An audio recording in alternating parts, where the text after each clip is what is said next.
যেগুলো গেলা সব করে আছে এদিক দিয়ে ঢুকলো কেমনে? এই দিক দিয়ে স্যার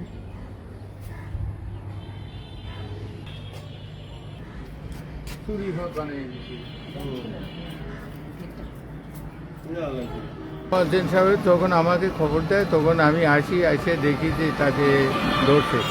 এবং আমরা প্রায় আমাদের মসজিদে এই বাক্সার টাকাগুলি বাক্সা ভাঙিয়ে খুলি নিয়ে যায়।